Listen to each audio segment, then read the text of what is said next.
All right, ladies and listeners, we are back with some beautiful, wonderful, exciting Drive to Survive coverage on this here, our first F1 race week of the year. Wow, Felicia, we really put our stuff together for that one. I mean, locked in, cuz locked in. We're locked in. Mm-hmm. So listeners, we do have a confession to make amongst the podcasting group.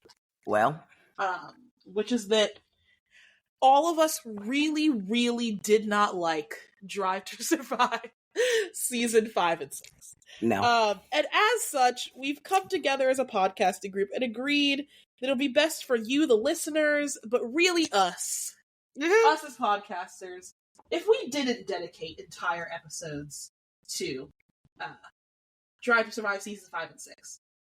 You won't get good commentary out of it. We won't enjoy doing it. And so we figured to save us all the trouble, each of us are just going to go around and say our favorite, or in the case of Bex, who's a hater, least favorite thing about Drive to Survive seasons 5 and 6. I'm not a hater. I'm just a realist.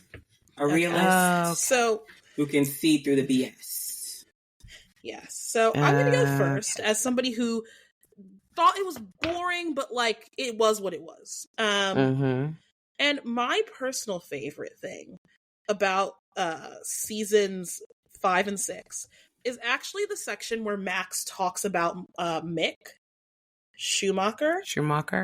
One, I thought it was nice to hear from Max again. As we all know, I like Drive to Survive, so I always love when they include Max. And for reasons that we all know, they didn't include Max in a couple of the seasons. But I liked hearing from him. And I also liked hearing somebody like not take the easy out of being like, oh, well, Mick just isn't as good as his dad, so it just is what it is. Right? I liked hearing Max be like, one, like, even if he was as good as his dad, he'd never be his dad, so people would still be on him. Yes. And two, like, he doesn't have to be as good as his dad. Like, just because he's not as good as his dad doesn't mean that he, like, doesn't have value to motorsport or that he, like, should, like, shrivel up and die. He's his own separate person. And, like, treating him like he is just the spawn of Michael Schumacher and that's his entire value to the world is, like, not good. And so I thought that that was, like, a really nice thing. I remember when they showed the little footage of small Max and Michael Schumacher and him giving him a kiss. They were really so cute as kids. So I think that was my favorite thing. And honestly, like, the main thing I enjoyed from seasons 5 and 6 was the Mick content and the associated Max content. So that's me sorted. What about you, ladies? Felicia, you can go. Oh, Jesus. Let me see. I really don't know because I didn't like either of them. I barely actually watched them. I'm not gonna lie. What was it? Okay, I'll go. I don't know if this is a good thing or bad thing. I don't know. It just kind of tickled me. But seeing Nikita Mazepin on my screen, I don't know. Oh, just Jesus. Really, I don't know. Okay, so we've never really mentioned Nikita before, but Nikita is a Russian driver. He was basically a pay driver. What do you call it? Pay driver? Yeah, he's a pay driver. What does that mean? Essentially means that you, like, bought your seat. Like, you're not there on talent. You're there because you're paying the amount of money it would cost to have you there. And his dad is a famous Russian billionaire who has a crap ton of money. Oligarch. And oligarch, basically. And he was basically sponsoring Nikita to drive for Haas. And then his quick entrance was also followed by his quick exit following the Russian invasion of Ukraine. And I think Nikita at one point was actually put on like a persona non grata or whatever you call it list, and Haas actually had to drop him. I don't even think they wanted to. They just were required to, because of all of the issues with his father. Wanted to. It was actually insane because after he got removed from Haas F1, he tried to start did start a company or charity around drivers who have been like wrongfully terminated in motorsport. And I was like, bro, to be honest, that is one of the first. I think it's one of top 5. I think my top 3 introductions to Nikita. Like I remember seeing him on the grid, and then I saw that video. I think, and I was just like, who? Wait, yeah, because I was like, that was wrong. I think that was wrong. That was the year I started watching. And wait, no, it wasn't. I started watching 20. Anyway, it was that video. It's burned into my memory watching it because I don't know why it just makes me giggle. It tickles me. So yeah, Nikita was my not so high point, not so low point. Just interested me seeing him on my screen. Felicia, right. You're up to deck. All right, so for season 5, I like the intro of Baby Oscar. Oh, so true. Baby Oscar. He came from, what was it? Was it Alpine? Who did he come from? Alpine. And who was the principal of Alpine? Yeah.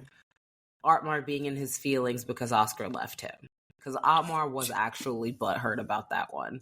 Okay. And go ahead. This is 2020, right? No, 2022? Wait, 22. Where are we in this thing? Okay, I'm 22. So sorry. Season 5 I know 22. we're season... Okay, there you go. Okay, sorry, continue. Because I actually remember seeing the fumble of Oscar in live real time.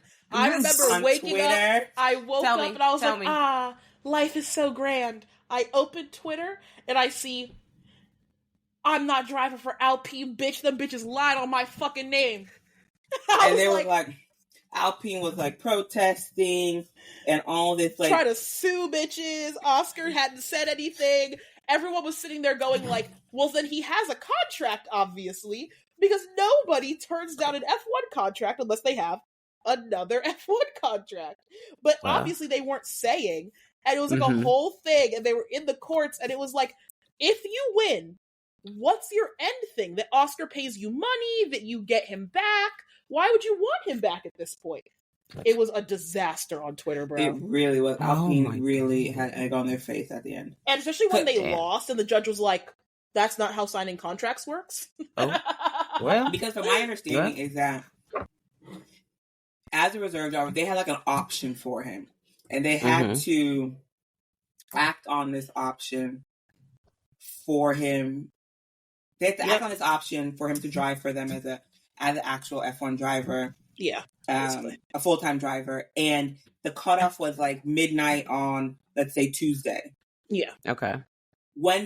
First thing Wednesday morning, Oscar, like maybe 2 o'clock, 3 o'clock in the morning, Oscar announces he signed with McLaren. And then Alpine, like 5 minutes later, is like, no, we exercised our option. You're an Alpine driver. Congratulations. Welcome to Alpine. The weirdest thing. It was like, wait seriously? No, it was literally insane because like we found out that Oscar basically did exactly that, where he signed it like minutes after the option expired, right? Yeah. Because they didn't exercise their option. But then nobody said anything about it. And then they, oh my God, who was it? They couldn't work out negotiations. No, what? Oh, I remember exactly what it was. What? On day 1 of summer break, August 1st, Alonso announces he's moving to Aston Martin. That's what it was. Catches That's why Alpine off guard. Alpine's like, what the fuck? We were in the middle of contract negotiations. So then they go, okay, that's fine though. Fuck you, old man. Oscar. We have Oscar. So then they announce Oscar. The thing is the really weird part. Normally when you announce a driver, you have a quote, you have a video, you have something. They just tweeted out, hey, we have Oscar now. He's an Alpine driver. Yay. And they did it at like midnight Australian time. And normally they would do it at a time where like it works for their home base and the drivers if possible. And so it was like Oscar and his agent aren't even awake when this is dropping. Right? Exactly. His team's asleep. Damn. So then a few hours after, then Oscar clearly woken up in the middle of the night by somebody being like, hey, bro, you're an Alpine driver? I thought you signed your McLaren contract. Oh, my God. Wake him up, and he's like, yeah, no, not driving for those bitches, so I don't know. Somebody's got something wrong. I don't know what they're talking about, but I inked with papaya. Exactly. So it was it was a great day to be on F1 Twitter. My God. A great, truly, like, month, because it actually didn't get resolved for a while. It didn't. It was so good. Everyone's like, who is he driving for? Is he even going to drive? Because there was a while there where it was like, well, nobody's announcing him, so like... Yeah. Did Oscar like really not want... Like, was there just beef with Alpine to where he really didn't want to drive with Alpine? It was like a whole lot of stuff, so... That's season 5. That was my season 5. I enjoyed. That was really good. Mm-hmm. All right. Well, I feel like we can drop right into season 7. And I have to say, off the bat, we're going to go episode by episode. But off the bat, I really liked Drive to Survive season 7. Okay. I feel like it got its groove back. I feel like, yes, there were some episodes that were boring, because every Drive to Survive season has boring episodes. But I found that, like, for most episodes, even if I was upset by the subject matter, I was still like, okay, for somebody who didn't watch the season and is like just a very casual enjoyer of sports documentaries, which is the audience of the docuseries, I want to be clear, because I feel like F1 fans forget that we are not the audience of the docuseries. For what the docuseries is supposed to be, I enjoyed myself. I will say this was probably, if I had to rank them, this would be top 2. This is top 2 for me as well. What would you put before it? I don't know what I put before it. I'd put season 3. Cash is King season. Oh, there you go. Season 3. The 2020 season was really good. I like how we all know Cash is King. Oh, yeah, I know exactly what season. Okay. No, I like that season. I think for me, 3... What was 2? What really happened in 2? I have all my notes from all these. I don't really remember what happened in season 2. Is Charles' first season at Ferrari. Oh, okay. So maybe I would say it's top 2, but I wouldn't necessarily put it as my number 1 right now. I have to probably go back and Season 3 is definitely still my number 1, but I agree with you that this is my number 2 season. I just feel like it had a good balance of all the things I like about Drive to Survive, and like, even when I wasn't happy with, like, the subject matter, or, like, I just didn't care about the episode, I was like, I still accept that, like, if I were watching this in the same mindset that I watched seasons 1 through 3 in, I would really like it. I would say, like, I actually found myself, and I kind of mentioned this, I found myself, like, the first, like, what? Why is my brain? The first, like, 6 episodes were, like, such an easy light watch, ran right through them. I enjoyed them. I'm not gonna lie, I took notes for every episode, right? Cute. There's one running theme throughout every single episode in all my notes. 10 points for anyone who can figure it out. It's something y'all know about me. I say it all the time, but anyway, we'll talk about it when we actually get into the episodes. But even when there are things I didn't like about the episode, I was still like, oh, let me fast forward, click, 10 seconds, skip right over that. Oh, okay, and I'm back to enjoying myself. So, okay, that's real.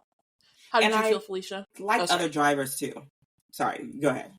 No, you're fine. You're fine. I definitely liked it. I will admit I didn't finish it. But I enjoyed. I watched all the way through. I watched all the way through The Curse of Leclerc. You know what I mean? Girl, you only got The Curse of Leclerc. I'm about to say it's only like 4 episodes in. It's 5. 5. It's 5. Anyway. Literally, you commit crimes against this family. And funny enough, the next 2 episodes, 6 and 7, were actually the best ones. You missed. I don't know about bagger episodes, girl. I mean, I'm gonna watch them anyway. I don't know what you're talking about. Okay. Well, you want to start with episode 1? I do want to start with episode 1. Viewers, I gotta say, Drive to Survive season 7 came to play immediately. Netflix directors, y'all are messy as fuck. Bravo. For opening on Christian and Jerry Horner in that goddamn car going, it's been such a great year. Next year will be even better. Da-da-da-da-da. Y'all are messy as hell. Y'all are messy for that. When they opened with that, I went, oh, okay. This is how we're starting this out. And at first, I thought they opened that way because they weren't going to address the Christian of it all, and they were going to, like, breadcrumb the fact that it happened to us because they, like, couldn't mention it for, like, legal reasons. But, viewers, did they mention? Did they mention? But first, I don't want to jump the gun. We start off the season with the big announcement, TM. February 1st. Of Lewis to Ferrari. Lewis to Ferrari. How did you guys feel rewatching the content around Lewis to Ferrari?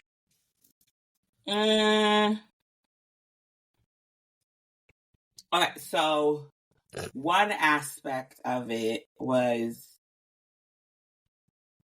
the Toto Wolff aspect. That's what I was going to say. Okay. And to me, Toto Wolff, especially seeing him for 7 seasons now, came off very inauthentic a little bit. Yes. And like I think that this season exposed how many scenes Toto fakes. I've always known that Toto faked scenes. Like, I have known since that fucking scene where him and George were in matching trench coats, and they were like, George, you're a Mercedes driver. I'm telling you, outside in the rain with a camera on us. Thank you, Toto. Thank you, Toto. I'm like, bro, I'm not even sitting here saying you shouldn't restage this discussion for TV. I personally love when reality TV restages an argument we didn't see, because I would much rather they do that than the Love is Blind bullshit where they just explain to us what bitches argued about, right? Yeah, I'd rather you rehash the discussion. But you need to put some effort Take it from the top. Put some effort into it. I know y'all did not have a 5-second conversation outside in the rain in trench coats where you went, you're a Mercedes driver. Thanks, Toto. And that was it. Please be fucking for real. Right? And I feel like this season, Toto phoned it in with the fake scenes. Every fake scene he did, I was like, Toto, they didn't get you somebody better to block this scene? Nothing. No, and Nobody looks so blocked awkward. This scene. Toto's already an awkward, stiff person, and he just looks more awkward and more stiff. It's truly tragic, because I was looking for great things from Mr. Toto.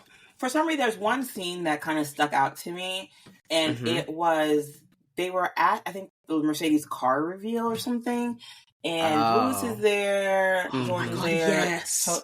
And he's like, oh, I just want a hug, and Lewis looks at him, and he gives this, like, awkward, like, what the heck? Like, I've seen church hugs with more sentimentality. And then it's like, and then he just walked, and then Toto himself didn't even seem like he really wanted the hug. I was just like, it was weird. He just wanted to, like, it was grab, so like, awkward. You know, like, a nice little snapshot that they could use of him hugging. And I was just like, this is so weird and awkward. Toto went out of his way to make it seem as though, you know, he and Lewis were all cool, buddy. He's just moving on, yada yada. We all know Toto was in his feelings. Yeah. And like, it was just so strange. I feel like this season of all of them, like, we had so many moments where it was clear that, like, was this person aware a camera was on them? Yes. But also it kind of did feel like they caught them a little bit off guard, you know? And, like, we see Christian being caught on camera saying things that, like, I don't think Christian intentionally would let a camera see him say. There is one I have written down when we get to the episode. I can't remember what it was, but I remember there was a moment where Christian gets caught saying something. And I'm like, does Christian... Oh my god, yes! Our Mexican, is it that? What are we gonna do about our Mexican? Yeah, and I was like, Christian, you do remember there's a drive to survive camera. Yeah, right? And you're mic'd up. And you're mic'd up. Okay, but back to the Toto of it all. Yeah. I feel like Toto, like, was trying to do the exact opposite, where I felt like Toto was trying to really work his moment for the cameras and make sure that he had, like, exactly what he was going for. Yeah. Every single scene. And so I was just like, Toto, do we really need to do this, buddy? Do we really need to do all this? No, we didn't. Not even remotely. Okay.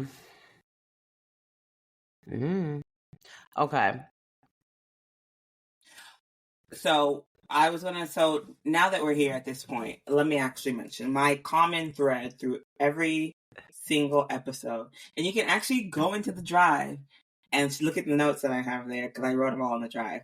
Okay. It is literally Christian Horner. Why is he on my screen? Shut up, Christian Horner. Why is Christian Horner talking? Oh, Christian Horner. I will say, I normally enjoy Christian on the screen. Normally, I am on team, like, do I like him? No.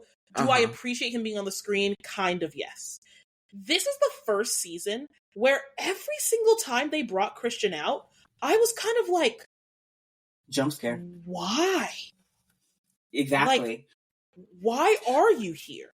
Like, I'm kind of confused why you're on this episode. When they have him commenting about way too many things. Yes. When I saw the trailer, I was like, why is Christian Horner on Drive to Survive? If I am Red Bull, I do not want him. I don't care. Maybe keep it's your just mouth me. Shut. That's what I'm saying. You keep your mouth shut. You go to the back and hope when no one notices you and no one brings up your BS again. You need to keep a low profile, my guy. But it was just like, as soon as they start talking about the whole Christian Horner situation again, I got like upset again. Well, not upset, but I got like frustrated because I also felt Netflix wasn't really recapping, showcasing the full extent of the Christian Horner situation, which I maybe can understand why, because they wanted Christian Horner on camera. I would say, I thought Netflix actually showed an unexpectedly large amount of content, considering they wanted Christian to stay on that goddamn show. You think like, so? if I'm Netflix, I'm not including the WhatsApp part. Why did they include the WhatsApp part? And why did Christian let them include the WhatsApp part? The WhatsApp part is the damning piece of, like, conversation and evidence. Your employee saying that you fucking suck and that you're a coercive, abusive asshole is hearsay. But they didn't get agreeing that your employee leaked a folder of your WhatsApp messages means there were WhatsApp messages to leak. Like, that's the part that killed me, is I was like, Christian, the act of you visibly being in this interview this upset about the messages and going like, somebody leaked these, is an admission that they were leaked, not fabricated. Yep. Like, that's what confused me so much about the latter half, is I was like, it doesn't feel like the show is trying to, like, nuke Christian, because they show him so much. Like, they're not going to nuke this guy that they're going to have narrate most of their season. So I'm really confused that they're leaving in the actual piece of evidence that points to, like, this all being very factual and true. This man is guilty. Which is the WhatsApp messages. Like, excuse me. To me, that was so confusing. I was just like, why did you leave in the bit about the WhatsApp messages? I was so confused. And I think even the interviewer even said there were messages to leak. Yeah, and then he was just silent and stared at the camera, and I'm like, that's a yes, bro. Netflix leaving that in is a yes, and I'm kind of confused why they did, considering that they were Gucci with Christian. My thing is, why would Christian and Red Bull let them put that out? That's what was so confusing to me. Because Red Bull even more so than Christian, honestly. Why would Christian sit there? Maybe it's just coming from a legal standpoint. If I'm Christian's attorney, there's no way you're getting on Drive to Survive. I don't care how much they cleared you of any wrongdoing, whatever they want to say. I don't care. I'm not letting your ass back on there. You're Sit going your to ass make on that pit wall and do your job. You're going to make a slip, which he did, and then now multiple times, and then you're going to having you on is going to bring it up again, and it's going to bring issues. Like to be honest, Red Bull, you kind of see it through the season. I think Max Verstappen had a great season. He won the championship. Red Bull took a dive. Oh yeah, and I think that. Yeah, I think it kind of you kind of get it towards the end. I think it was Claire Williams, which I was actually really happy to see her on Drive to Survive. I did like that they brought her back. But she's like, Max won the championship. Red Bull didn't do anything. If anything, and I think Christian Horner and this situation played a huge part in that decline of Red Bull. I'm not saying obviously like the technical and engineering side of it, obviously. But I think Zach Brown said it, and we all know how I feel about Zach. But Zach Brown said it best, where it's like, in a sports team, there is no option except for absolute unity. You cannot operate a sports team at this level where the people are actually fighting. You know, you can not like bitches, but you can't actually be scrapping. Mm-hmm. For real. And the fact that Jos Verstappen went on the record to the press saying, if he remains in this team, it will be this team's downfall. Like, guys, that is not the kind of dissent that you can have at a championship-winning team. It doesn't work. To the point where they also even put it in Netflix. Literally, I'm like, Jos was cutting up so bad in the press that it made it into the Netflix doc. Like, come on, guys. Like, I get it. Christian, like, has so much favor in Red Bull, and he has, like, enough of a stake that, like, you're not getting rid of him. But surely the investors at some point have to see that, like, this is not good. It's literally self-preservation. Like, come on. And to be honest, there was actually one thing that Zach Brown said towards the beginning when, like, this whole thing came up. They asked Zach Brown, like, oh, how do you feel? And Christian Horner was, like, got upset. He felt like Zach shouldn't have said anything. But what Zach said was what I think, realistically, he should have wanted himself. Zach was like, I hope there's an independent investigation that leaves no room for doubt as to what actually happened. Yeah. And that we never got any of that. And that's why it was so messy when those text messages came out again. Because I was like, everyone's like, well, what happened? Okay, you obviously, your team doesn't like you. Is there a reason for all this? Why is there so much turmoil? Why is there so much discourse going on at Red Bull? Literally. And I feel like, once again, back to our point of why the fuck did Christian Horner's lawyers let him on this goddamn season of Drive to Survive? Makes no sense. In what world do you let that footage play again, and then you let the footage of Christian leaving and having such a negative reaction to the statement, I hope that there's an independent investigation and no doubt is found, when that is what Red Bull is saying occurred? Red Bull is saying we did have an independent investigation by a third party and no doubt was left. And Christian's pissed at the suggestion that that would happen. I'm like, guys, whoever your lawyer is, they didn't do a good job. And a lot of people, and I semi-agree, just because I don't think that Red Bull took a harsh stance against Christian at all. No. A lot of people felt like Netflix tried to exonerate him.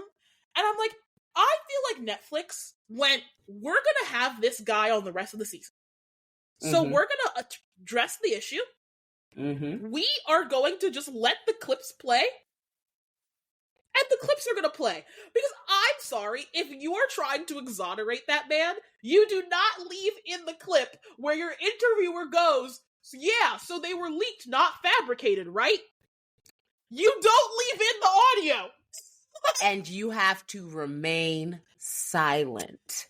Don't leave in the audio, bro. Like, you don't ask the question, first and foremost. But y'all get to look through the footage. Don't tell me Netflix does not let you look through the footage.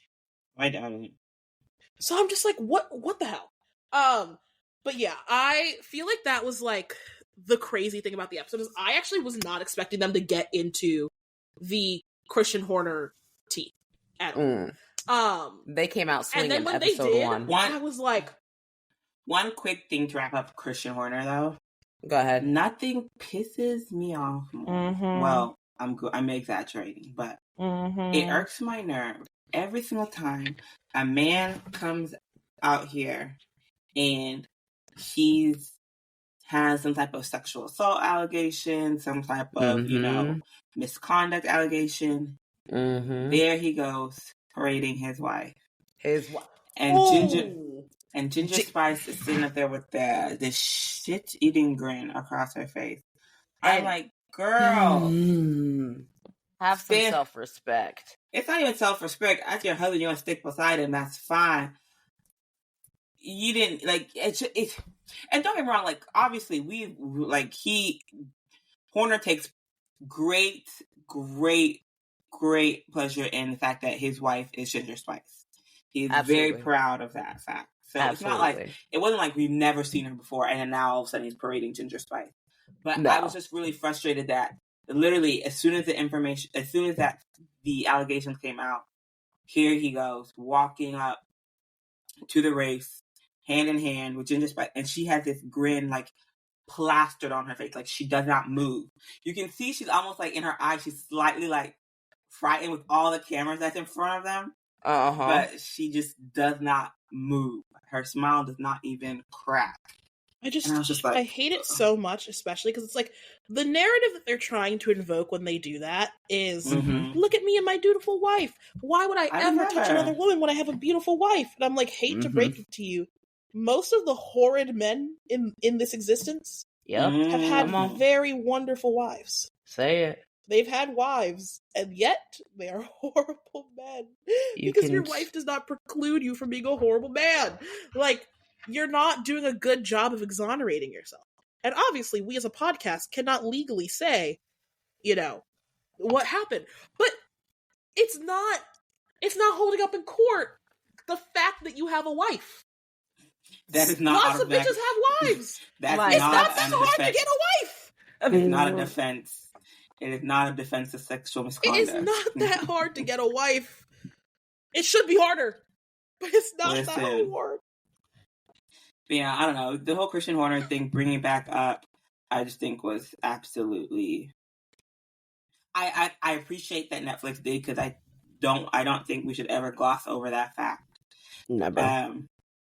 Yeah, so I just think it was dumb on Christian Horner's part to be there for it. Yes, I agree. Like, if I'm Christian Horner, I'm pulling a Max. I'm pulling a Max seasons 2 through 5 or 2 through 4. And I'm blaming. You're not getting me in that goddamn studio. You're not hearing from me. If I'm Red Bull, why? I just don't understand why Red Bull would even let him do it. That's the thing. There's so many other people. He made himself look guilty.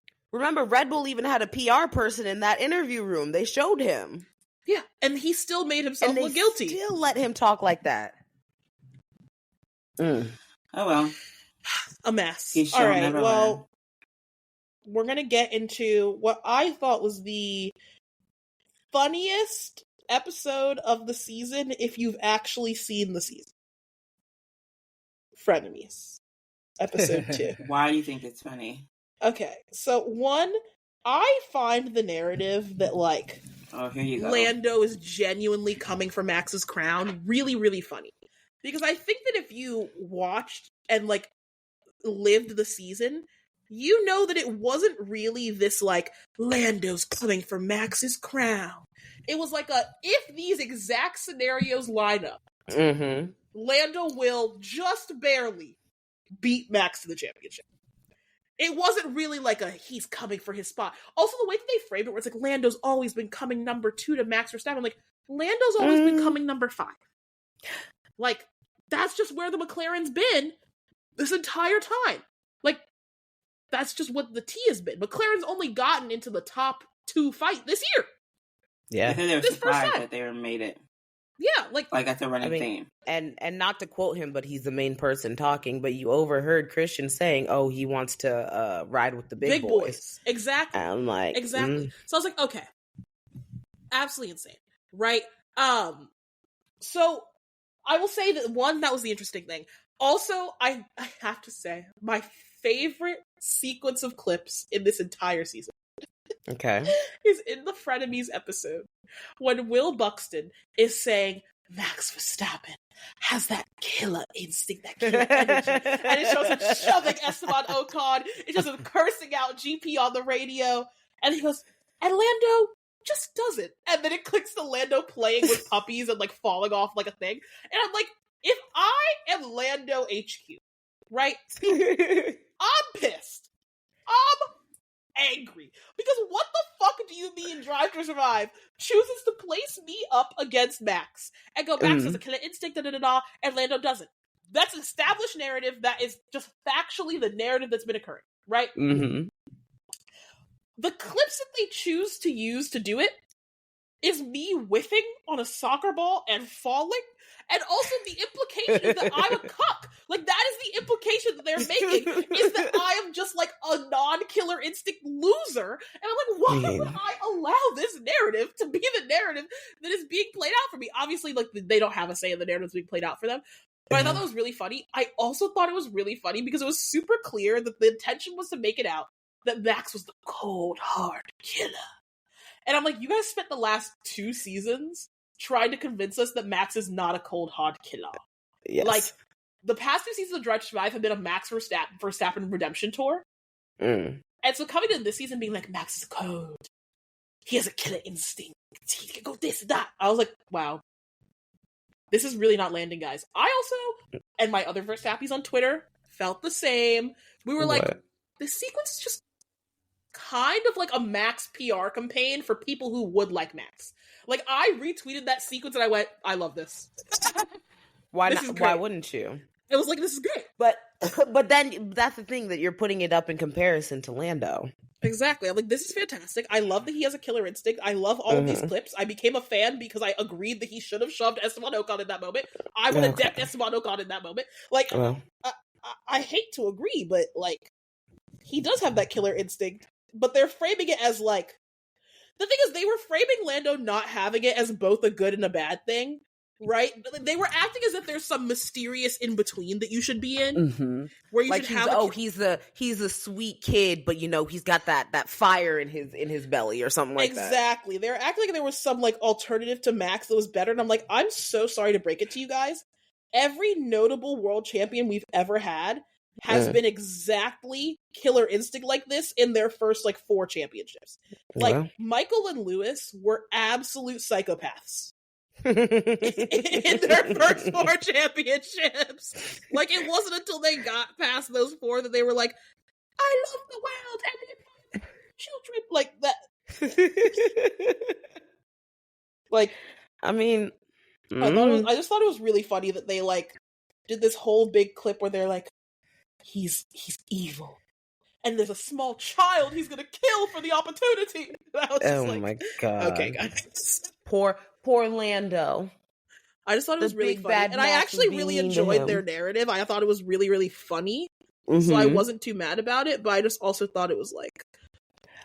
And it also, another thing I have to point out, because I'm obliged as the person who does the most clip reviews, is that in that clip where they try to make it seem like Max was really upset about Miami, it's Zandvoort. It's Zandvoort.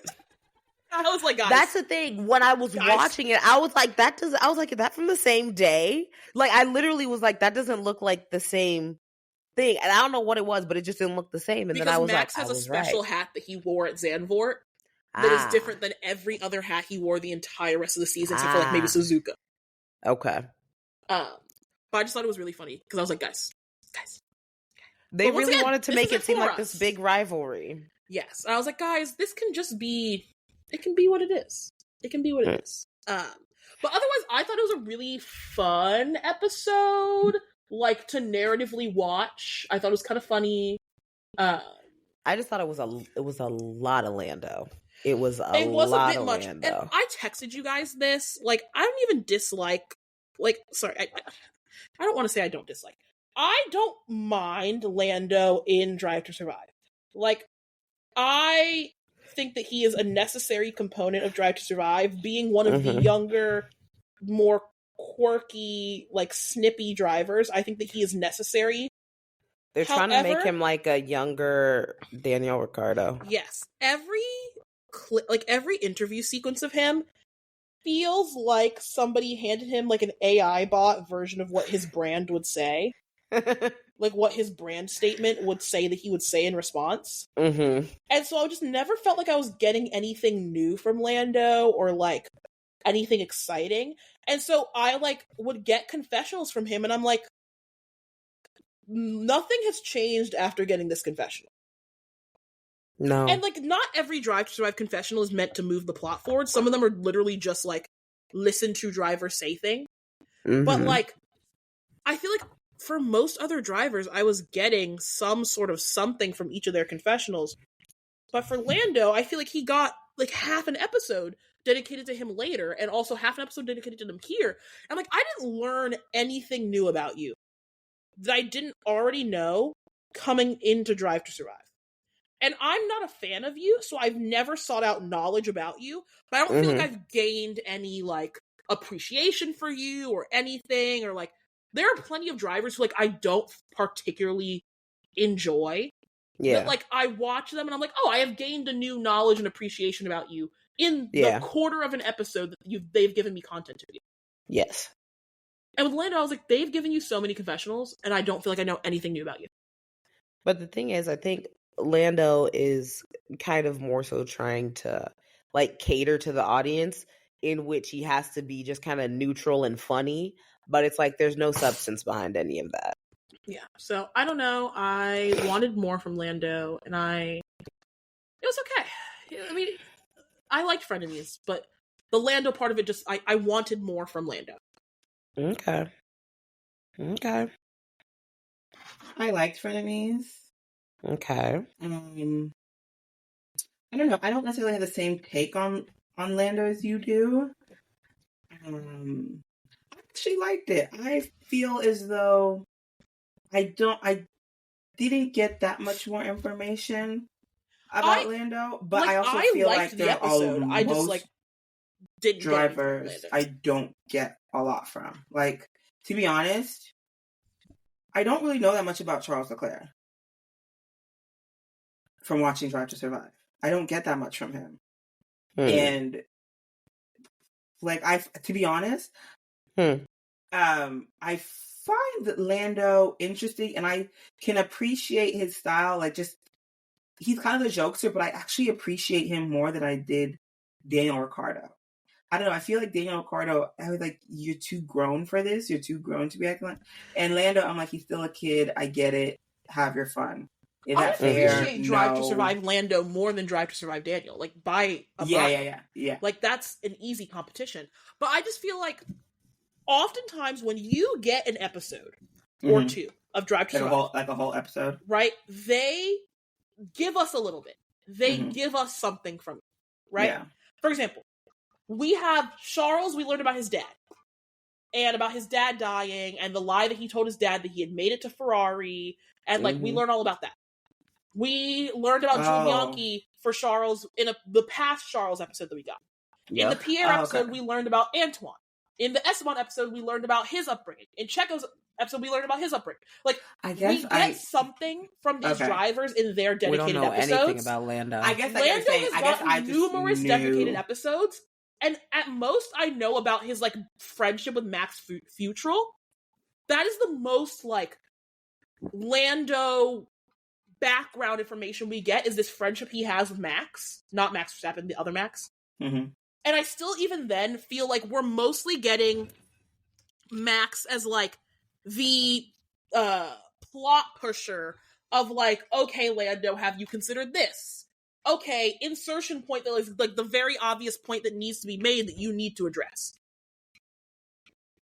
Like, when he's having the conversation with Max Futrell later, after the whole, like, Oscar win situation, it feels like Max Futrell is there from the DTS producers to give Lando the softball to be able to say, like, yeah, it's kind of fucked that Oscar's first win got ruined by this.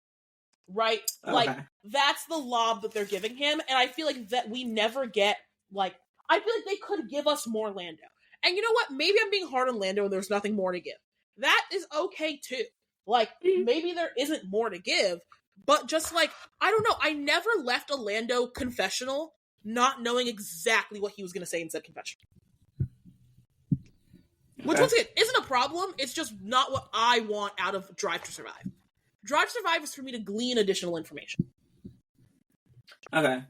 I can see where you're coming from. I guess for me, it's like, most of the stuff that I am learning from Drive to Survive is stuff that I already know.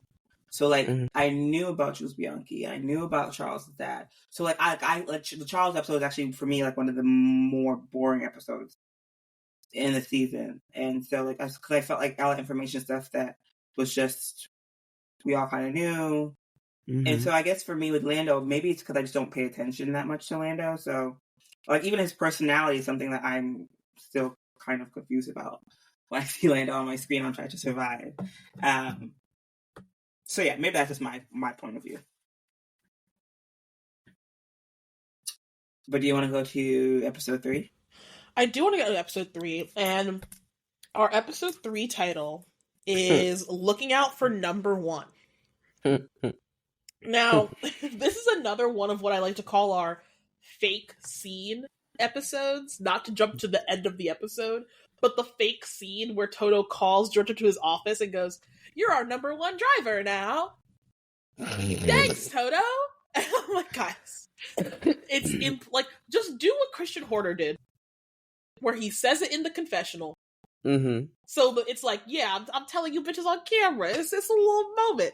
You know, we don't need to do this fake scene. Christian loves an interview. Toto loves a fake scene. Well, and I'm like, I don't know which I prefer, an interview or a fake scene. They're both dramatic in completely different ways. Mm-hmm. But number 3 is obviously about, like, who is going to fill the shoes of Lewis? Answer, no one, they're unfillable. But who is going to take the seat that Lewis currently occupies is the better question at hand. Yep. And I have to say, I also kind of liked this episode. I agree with, I was looking through your notes, Bex, and I agree with every single one.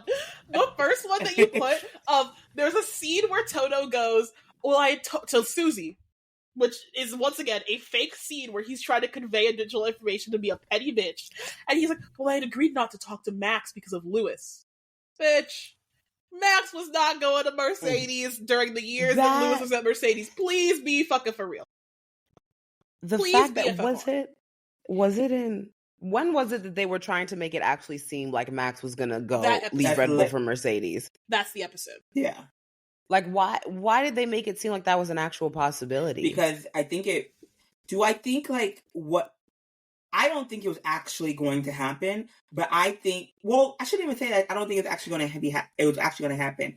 I think Jos Verstappen was trying to use that as a bargaining chip to get what he wanted at Red Bull, i.e. to get Christian Horner out of Red Bull.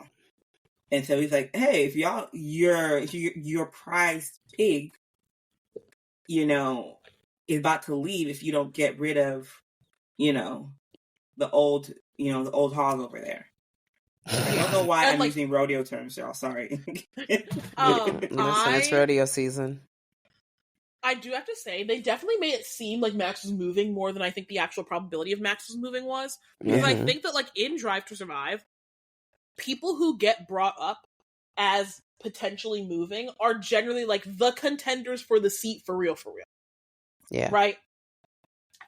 Which is obviously not the case in this case. So I kind of enjoyed seeing the tea, though, because I thought it was just really funny knowing what was actually happening, which is that Jos was like, pony up, bitch. But yeah, I thought it really... Sorry, I just saw another one of Bex's notes about the episode that made me laugh. Okay, it's funny. I will say, real quick pause. My notes came as I was watching it, so it was just like my emotion, like just like a brain dump in my notes. Viewers, I want you to know that during Silverstone, Bex put the note, I hope the replay of Silverstone reminds people of who George Russell really isn't. Bex. That's how I felt. I was like, oh, this is how you come out of this race and you're like, oh yeah, this should be my number one guy. I was like, why? Yeah, the thing is, like he was going to have to be your number one guy no matter what. So why make this whole theatrical moment? I think in the world in which they brought in Alonso or Carlos. Oh, yeah, they would probably be number one driver. Because of experience? Yeah, because of experience. But I think... Which is also why I think they weren't brought in. I was just about to say, like, I personally think Carlos was not brought in because Carlos wanted to be number one driver. Carlos wanted that long-term contract. Mercedes was not going to do that. They were like, listen, we have this little... He's not a rookie. He's not a vet, though. But he's still malleable. We can still kind of make him do what we want in George. He's not a Lewis, where he's like... this, 7-time world winning champion where we have to cater to him. Mm-hmm. And I think George is like that perfect sweet spot of he met everything that Mercedes needed at that moment. Mm-hmm. And also, too, like, you can't forget, Toto was, like, fiending over Kimi Antonelli. Real badly. He really wanted to get Kimi into that seat. So, like, I think he was just trying to make sure that Kimi was going to be able to come up to F1. But I really just felt like this was all just sort of theatrics for the camera. And a storyline for the camera. Because, what? Like, and I also, as my notes, I remember seeing this. I don't know why, but it's a scene where Kimmy is on the track and Toto goes, "How was school today?" And I was like, "Why?" That was Absolutely insane. Not. That was insane. Absolutely that was crazy. Not. That was wild. That's crazy. I was like, "How was school today?" Leave that child alone. Let him go take his Italian version of the SATs. Oh my! Leave him be. How can you sit up here asking your driver how was school today? How was school? Cool. That child literally doesn't have an actual driver's license. He just got it, I think, a couple months ago. But at that time when he was, that's what I'm saying. At that time when he was talking to Toto, he didn't have a license. Mm-hmm. He did not have a license. Toto was asking him how school was. That's crazy. Yeah, but one thing I also did, Toto was so petty in this episode because I was catching things left and right was from Toto. Where's Lewis? But he was like, I caught that too. But he was like, "Oh, to be one of the greats, Verstappen, Schumacher, Ayrton Senna." I was like, "What about the other Lewis? 7-time world champion, the one that you so the one proudly you know personally, oh, we've had the best partnership ever in F1." I don't know. I felt like Toto was very, but I'm not gonna lie. Was it this episode, or is it the next episode? For which one? Which one? Where Lewis is talking to Carlos in the press conference, and he mentioned, it's this episode. It's this episode, and he's where like, he's which like, one? blah blah blah blah. Carlos, did Toto call yet? Yeah, Lewis asked Carlos, "Did Toto call?" And and Carlos is like, "No," and then Carlos was asking like, "Are you leaving because you don't have any faith that like they can make the car any better?" And Lewis is basically like, "No, I have no faith." Well, no. I think the really critical thing about this comment is that Carlos asked two questions. Carlos asked, "Are you like leaving because you don't feel like you have faith in the car?" Da da da da. And I can't remember what the second question was. There was a question that was basically like the inverse, right? And then all Lewis says is, "No, I wouldn't say that." And I'm like, to which question? Which question? Answer the question. He asked you two questions. Wait, hold on. I thought he was saying no. I thought he was saying no, that he didn't have any faith in the car. That's how I took it. I feel like Carlos asked him like, "Oh, so do you not have any faith in the car?" or da da da da. And then Lewis was like, "No, I wouldn't say that." And it's like, one, which one would you not answering? Which one would you not say? And like, what do you mean no? Do you mean no, I don't believe in the car, or no, I do believe in the car, I wouldn't say that? Like, I don't believe in the car, so like, Lewis, I don't blame you if you don't believe in the car. I don't believe in the car either. So I'm gonna put that out there. I'll put that one out there right now. Me personally. Well. But I liked this episode, kind of, not as much as the other episodes. Mostly just because, like, I don't care who Mercedes number one driver is. I also, like, I don't know. I'm fearful for George. Fearful's not even the right word, because we all saw what George did in Drive to Survive. I think this episode was the one episode where I'm just like, okay, I don't like the editing. This was the one season, because this is the season, because they skipped over, what was it, the Austrian Grand Prix, I think.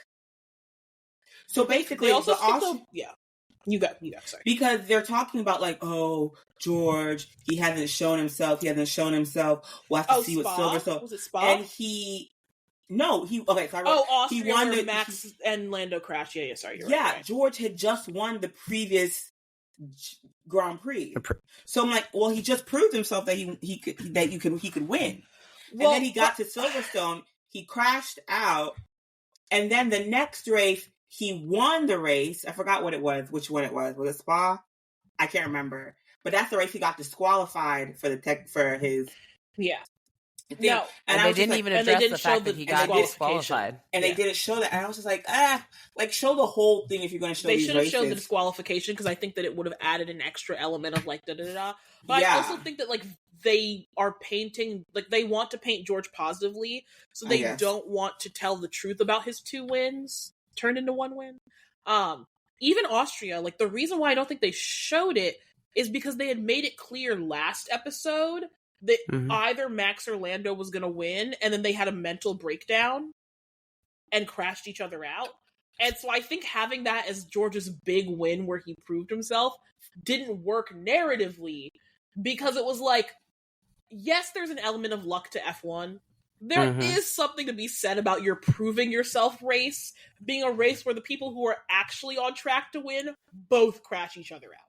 Like, there is something to be said about that not being a good proving yourself race. Spa, despite him being disqualified, is at least a better proving himself race, because even though his car was lighter than it was supposed to be, he did show driver acumen in even the slight ability to hold Lewis off, right? Whereas with Austria, he was just in a gap when the 2 of them crashed out, and it was like, well, congrats for being in the gap.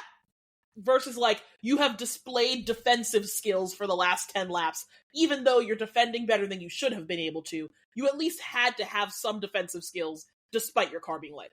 So, like, narratively, I can get it, because you also get way better shots of him, like, actually racing at Spa. So I'll give them that the film is way better. But I agree with you, they should have shown him being disqualified, but understand, you can't exactly make the point of, like, he proved himself and he's number 1 if you then go, yeah, actually, he shouldn't have won the race in the first place. This is true. But still, their narrative. But then you could have talked about the fact that, you know, he had some type of driver acumen, or like, you know, that connection on the track. They could have had Will Buxton make an excuse, you know, give him a little voiceover. Explain it away. Give him the little technicality thing. And also, I found out the other question that he asked, that Carlos asked. It was, do you think Merc will win again, and do you think they're declining? Thank you. Exactly. So on one hand, he asks, and he said, what? And Lewis said, what? No, I wouldn't say that. He said, no, I don't think so. And no, I don't literally think so. The video said, to which of these questions is Lewis responding to? Like, are you saying, no, I don't think they're declining? Or are you, like, sorry, you're saying, like, no, I didn't leave for, like, what are you responding to? He left it intentionally vague. He was being intentionally vague. He was. Anyway, Lewis doesn't forget about the mics. He does not forget about the mics. No, Lewis is like, bitch, we're mic'd up. They can hear me fucking breathe a little whisper of air over my goddamn water bottle. I'm not saying nothing. Okay. You can always tell that this is, like, I know this isn't even Drive to Survive Season 7, but I forgot that it was one thing that I really liked about Season 5 and 6, is that one clip where Lewis is like, I'm fighting for my 8th. Sir. And like, everybody knows what clip I'm talking about. Everybody knows what clip I'm talking about. God. Future editor Felicia, who puts this on the gram, everybody knows Lewis's iconic clip, and I'm coming back for my 8th. It's iconic. It's lovely. But Lewis is stare off into the camera. He's so aware of a camera. He is so aware of a mic. And honestly, I love that about him. You know, a little PR prince. I think we can move on to episode 4. And I'm not going to lie to the baddies. Did I yell at Felicia for not finishing all the episodes on time? Yes. Did I also completely skip episode 4, Carlos Sainz? Yes, I did. This is not even me being a Carlos hater. This is not even me being a Carlos hater. You know, me and Carlos have made our amends since I found a better focus to focus on. Okay? Me and Carlos have made our amends. I just, from watching the season, I thought this episode was going to be boring as fuck. So I skipped it. I'm not going to lie to y'all. So I'm going to need you, Bex, to let me know what happened in this episode. To be honest, I'm like trying to make sure I can fully remember. So like, it's all about Carlos Sainz, and it's all about him signing. The one thing I will say that I actually appreciated in this episode is that the drivers and the principals and the teams were just as annoyed with the whole Carlos, where's Carlos gonna go saga. Like, everyone's exasperated. Like, they're asking they're asking Valtteri, they're like, oh, where are you going to sign? Are you going to be on the grid next year? He's like, well, if Carlos signs, maybe we can all figure it out. But until he signs, no one really knows. And it's basically, I actually said this, I felt like we didn't really see that much of Lewis, except like in the first couple episodes when they talk about Mercedes and his move to Ferrari. But I also felt like Lewis and Carlos were kind of like these two, like, because Lewis moved, that forces Carlos to move, and then like all these pieces now are at like unrest, and they can't be settled because of these like two major pieces. But this is a very James Vowles heavy episode, which I don't actually have. Oh, well, I didn't really have any sort of. I didn't feel one way or another about James Vowles, but this episode, I was just like, to me, he came across as very. The note I put was James Vowles is very proud of his subpar team. I don't know why. Okay. He is very proud of his subpar team.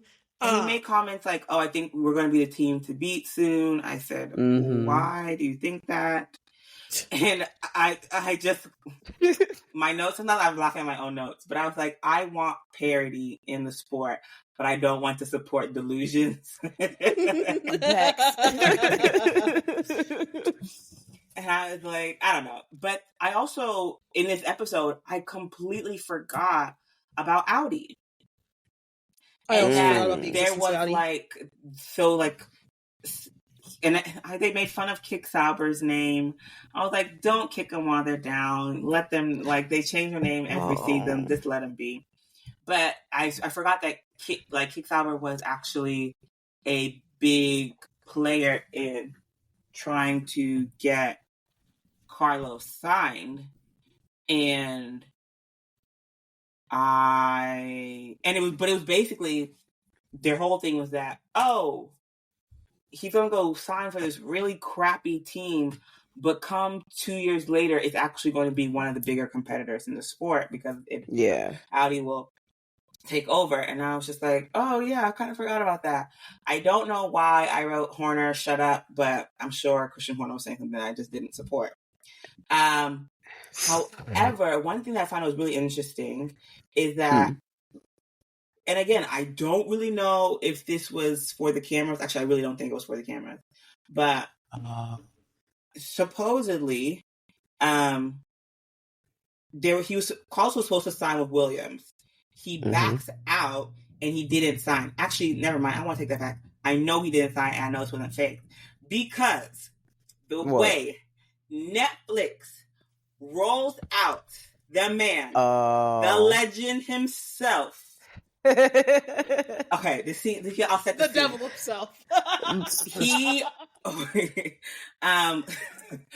They're like, so James Vowles and I think it's some communication person. They're getting the contract. They're in a hotel room. They're like, oh, Carlos isn't here. 20 minutes. The infamous hotel. It's an hour and a half. Yeah, it's been like an hour and a half. Where's Carlos? They cut to Carlos in an interview. Carlos, why didn't you show up? Why didn't you sign? And he goes, Flavio called me. I said, what in the world? What? I was like, Flavio Briatore is back on. Why? Flavio Briatore, to give me, me a little extra background on this Flavio man. Okay, so I want to give. No, I'm going to give minimal background because Bex, I want to let you give the background for the exact reason I'm about to say. Okay. To me, and from what I know, Flavio feels like F1's Voldemort. He like is. I've heard of Flavio Briatore, and I've heard of him as he who must not be named. But whatever he did is so bad. I don't know what he did. Okay. So, not to talk about him, he was supposed to not be let back in the paddock. We don't talk about Flavio. We don't talk about Flavio. He was he who must not be named. Nobody ever told me what he did. They're just like, Flavio Briatore. I was like, oh. Flavio is, to be honest, when you actually read up about Flavio, it's kind of crazy because, side note real quickly, do you know Heidi Klum? Yes. Yeah. You know her oldest daughter is Flavio's son. It's Flavio's daughter. I did not know that. Yeah. F1 connections everywhere. But he broke up with her when she was pregnant with her daughter Lenny. That's her daughter's name, Lenny. He broke up with her. She met Seal, the singer. I don't know if y'all. And Seal was with her through her entire pregnancy, and actually there when Lenny was born. And Flavio was like, "Yeah, I don't actually want to raise a baby."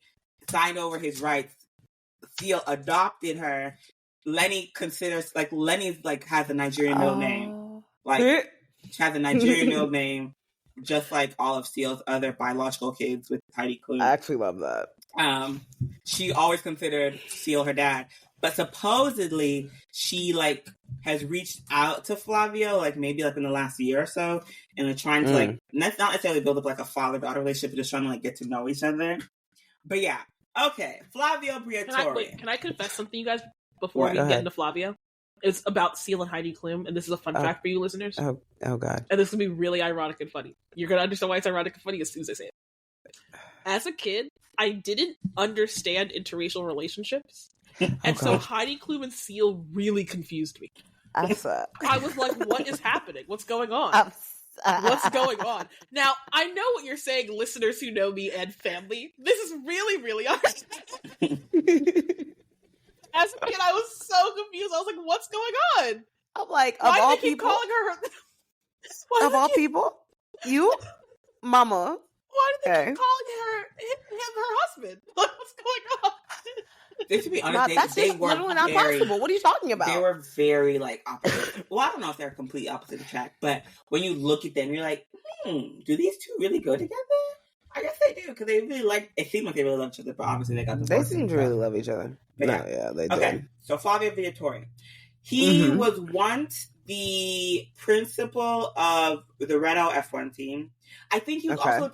Well, let me back up, because I think he was actually originally the principal of Benetton, which I believe became Renault, if I'm correct.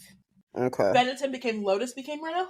Sure. Great. Thanks. I don't even know Lotus. I never heard that one. He's actually won a few constructors championships, but the things that have made Flavio Briatore the Voldemort of F1 is he supposedly was a fugitive, an international fugitive at one point. I'm sorry, what? And to be honest, I think he became an international fugitive first, and then became a principal. An F1 principal? Yes. I think it was somewhere in the island, somewhere in the Caribbean. F1 seems to really love criminals. And then he like ran away, and obviously these smaller islands, they don't have the resources and the force to actually extradite someone. Yeah. So basically, he was basically free to do whatever he wanted as long as he didn't go back to the island where he was a fugitive. Oh my God. Wait, was he a fugitive? Wait, let me back up. I'm not sure if he was actually a fugitive in he was a fugitive of a Caribbean island, or that's where he went to hide out. Okay, I might have that backwards. I feel like people go to the Caribbean to hide out, but maybe I'm wrong. That's what I'm about to say. I think he went to the Caribbean to hide out first. So that's crazy. Yeah. That's hilarious. He had been involved in a few F1 issues. Scandals. Oh, okay, go ahead. After you there?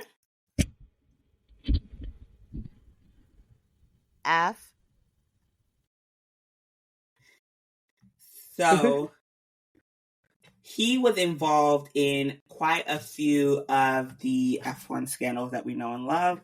One that is kind of, to be honest, still ongoing in some crazy way, but he supposedly was like the orchestrator of Crashgate.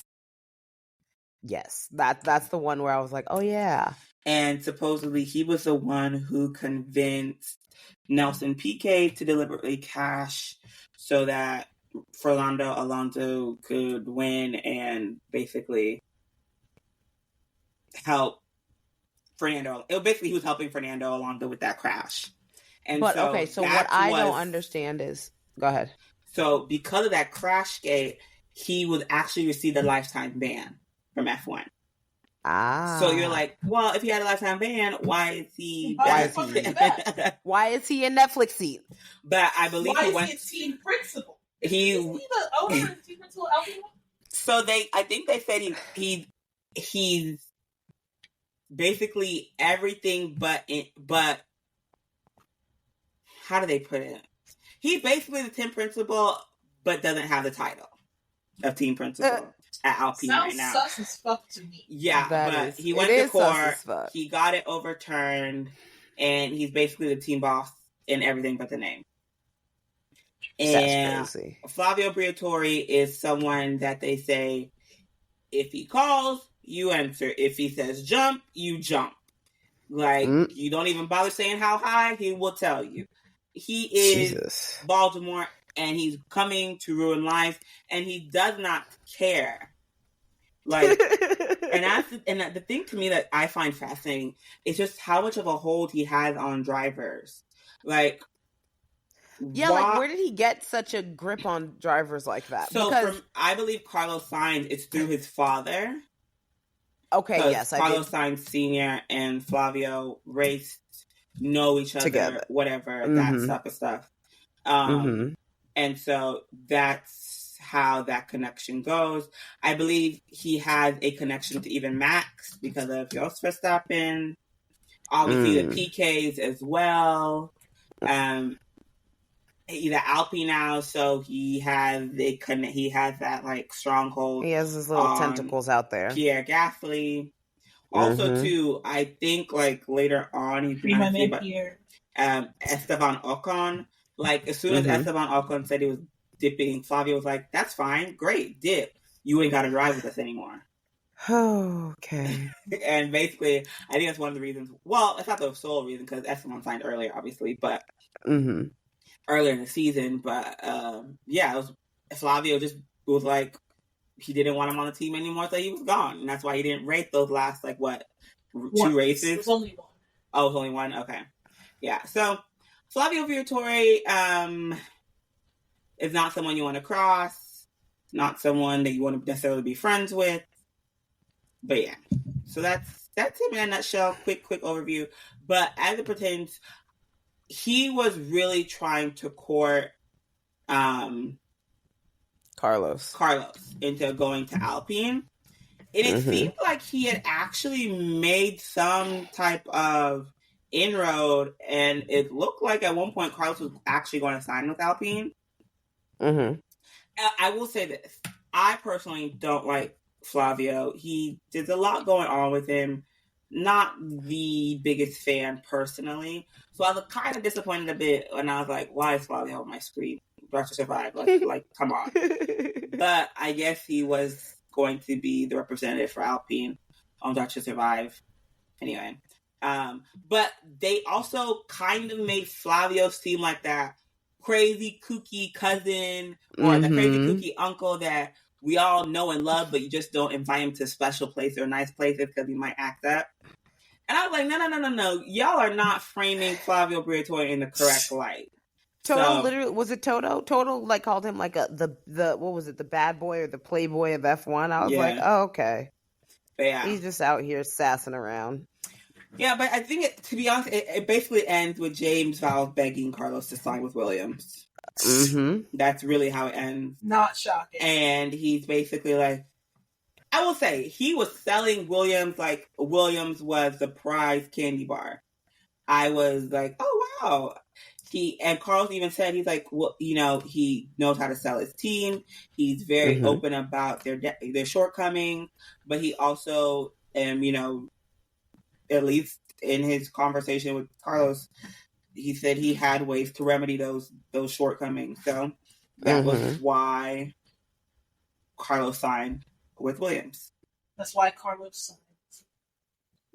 Yeah, so that's why Carlos signs. Yes, that is the episode 4. Basically, it really was just Carlos and Flavio and James that were the main players in that episode. No one else.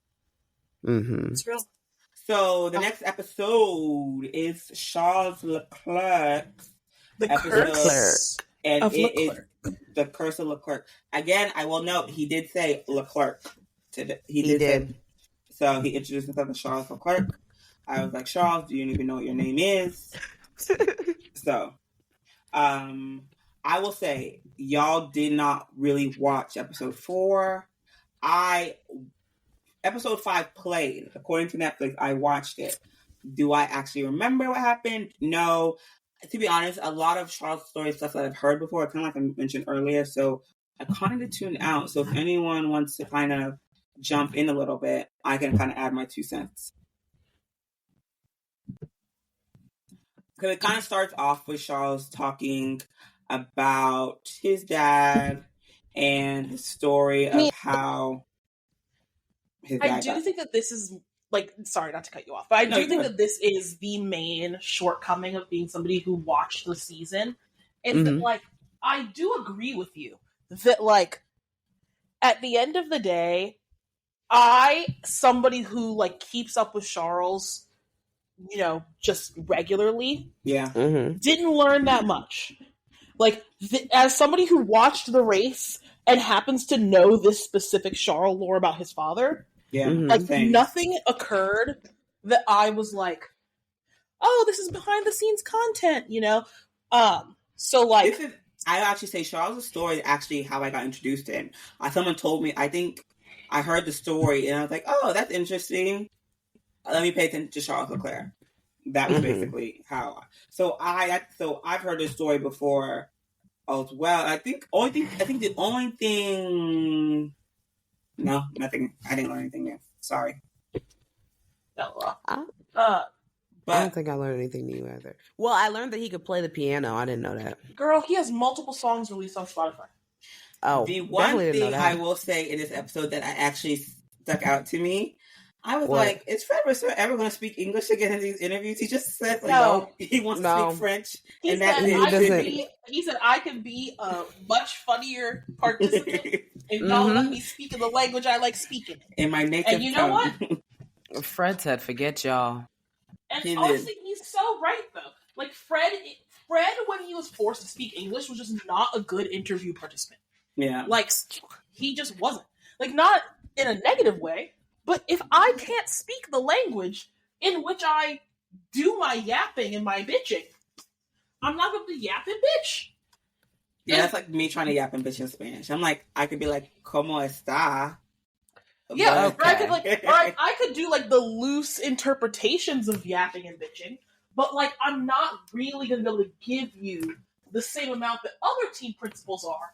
Whereas Fred, when he gets to speak French, is just like very good at the job of being like sassy and funny and like he gives you a little bit, you know? And so I feel like that's the main thing. It's like, let that man speak his French. Yeah. Matari, what's his face? Bonotto got to speak Italian that last season. He did. Did they ever really make him speak English much? Initially, they made the team principals speak English until I think they realized, like, yeah, maybe the drivers we should have speak English, but like it doesn't actually matter for the team principals.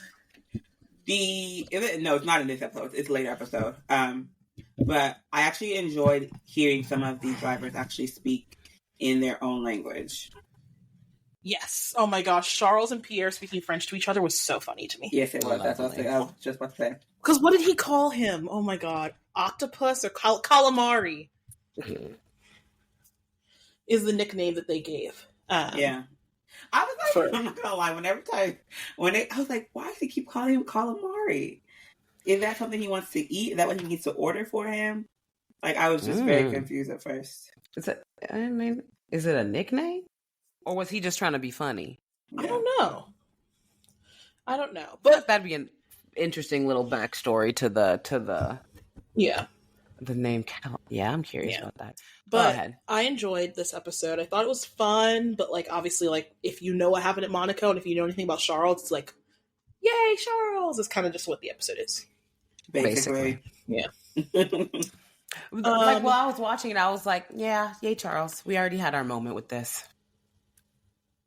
And it was a big moment. It was. That's the thing for me, I think, that I struggle with Drive to Survive is because I am a avid F1 watcher, I watch all the races. I know what's happening. The races, like, I don't get that same feeling again. Yeah. The only one I did get was when I saw Lewis win Silverstone. I was like, yay! But it was such a quick moment. I didn't really get all the emotion again. But yeah, like, I think I was like, oh, he won. Little golf clap for you. Even though in the moment, like, I remember being so excited and so happy that Charles won. It just felt like it probably was like a weight off his shoulders. So, of course, yeah. like, you can literally see how nervous and anxious he was getting ready up. Like, I was like, oh, you poor baby. Yeah. Oh, love Charles. Baddies. Yes. We're already over an hour, and we only hit crazy. the first 5 episodes. Which is crazy. So I fear we're gonna need to make this into a weekend yet. And we didn't even hit the series of episodes that we really liked yet. Girl, I was just about to say. So we're gonna cut it here, listeners, and we're gonna do a 2-parter. We love a long podcast, but some of us gotta work. So we will catch back up with you. We'll find other recording time. We'll drop both episodes at the same time, so don't even worry about it. But we will catch you next time, listeners. Listen out for part 2, and we'll have more interesting thoughts for you. Thanks, listeners.